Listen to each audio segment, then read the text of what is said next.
Clip number 179۔ اس clip میں آپ قرآن پاک کی سورہ نساء کی آیت نمبر 34 سے 35 تک کی تلاوت، ترجمہ اور تفسیر قرآن صراط الجنان سنیں گے۔ بسم اللہ الرحمن الرحیم۔ ترجمہ، اللہ کے نام سے شروع جو نہایت مہربان رحمت والا ہے۔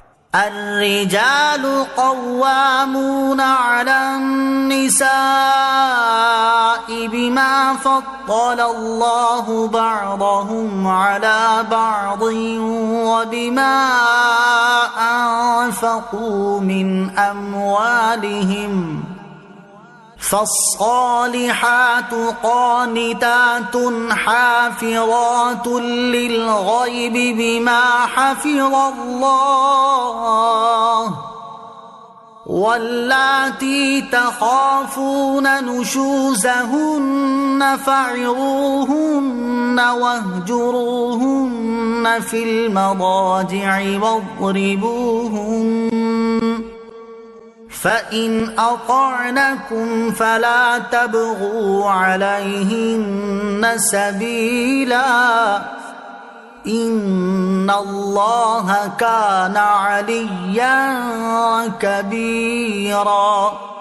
ترجمہ، مرد عورتوں پر نگہبان ہیں اس وجہ سے کہ اللہ نے ان میں ایک کو دوسرے پر فضیلت دی، اور اس وجہ سے کہ مرد عورتوں پر اپنا مال خرچ کرتے ہیں تو نیک عورتیں شوہروں کی اطاعت کرنے والی اور ان کی عدم موجودگی میں اللہ کی حفاظت و توفیق سے حفاظت کرنے والی ہوتی ہیں۔ اور جن عورتوں کی نافرمانی کا تمہیں اندیشہ ہو تو انہیں سمجھاؤ، اور نہ سمجھنے کی صورت میں ان سے اپنے بستر الگ کر لو، اور پھر نہ سمجھنے پر انہیں مارو۔ پھر اگر وہ تمہاری اطاعت کر لیں تو اب ان پر زیادتی کرنے کا راستہ تلاش نہ کرو، بے شک اللہ بہت بلند بہت بڑا ہے۔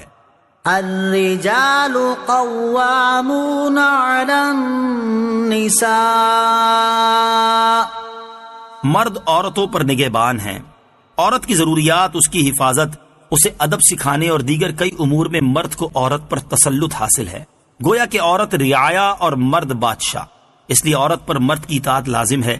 اس سے ایک بات یہ واضح ہوئی کہ میاں بیوی کے حقوق ایک جیسے نہیں، بلکہ مرد کے حقوق عورت سے زیادہ ہیں، اور ایسا ہونا عورت کے ساتھ ناانصافی یا ظلم نہیں بلکہ عین انصاف اور حکمت کے تقاضے کے مطابق ہے۔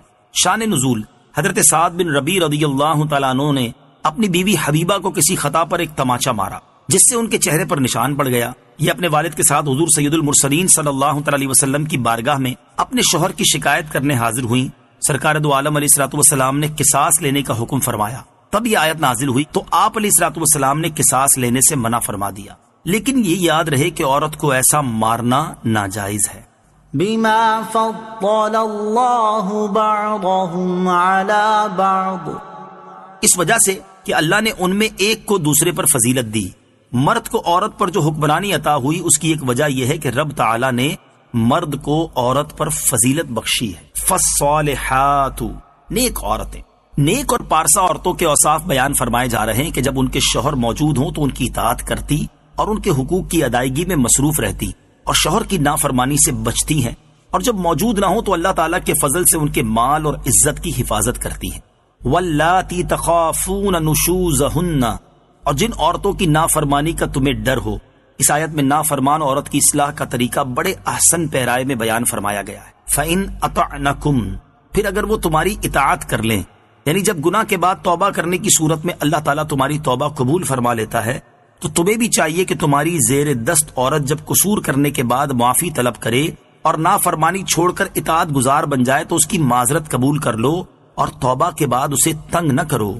بیوی جب اپنی غلطی کی معافی مانگے تو اسے معاف کر دیا جائے۔ اس آیت سے ان لوگوں کو نصیحت حاصل کرنی چاہیے جو عورت کے 1000 بار معذرت کرنے، گر گڑا کر پاؤں پڑنے، طرح طرح کے واسطے دینے کے باوجود اپنی ناک نیچی نہیں کرتے اور صنف نازک کو مشق ستم بنا کر اپنی بزدلی کو بہادری سمجھتے ہیں۔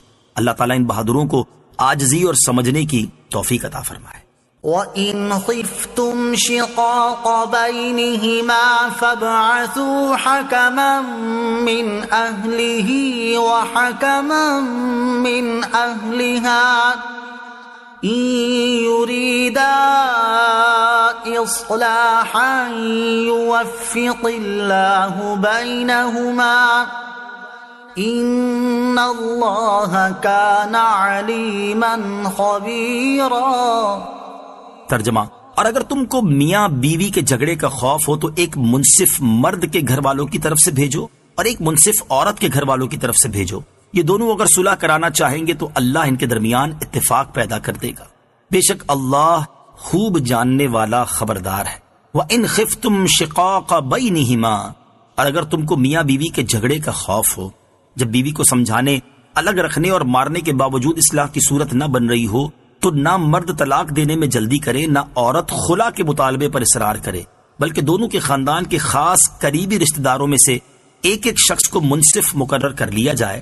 اس کا فائدہ یہ ہوگا کہ چونکہ رشتہ دار ایک دوسرے کے خانگی معاملات سے واقف ہوتے ہیں، فریقین کو ان پر اطمینان ہوتا ہے اور ان سے اپنے دل کی بات کہنے میں کوئی جھجک بھی نہیں ہوتی۔ یہ منصف مناسب طریقے سے ان کے مسئلے کا حل نکال لیں گے، اور اگر منصف میاں بیوی میں صلح کرانے کا ارادہ رکھتے ہوں، اللہ تعالیٰ ان کے مابین اتفاق پیدا کر دے گا۔ اس لیے حتی المقدور صلح کے ذریعے اس معاملے کو حل کیا جائے، لیکن یہ یاد رکھیں کہ انہیں میاں بیوی میں جدائی کروا دینے کا اختیار نہیں، یعنی یہ جدائی کا فیصلہ کریں تو شرعاً اس میں جدائی ہو جائے، ایسا نہیں ہو سکتا۔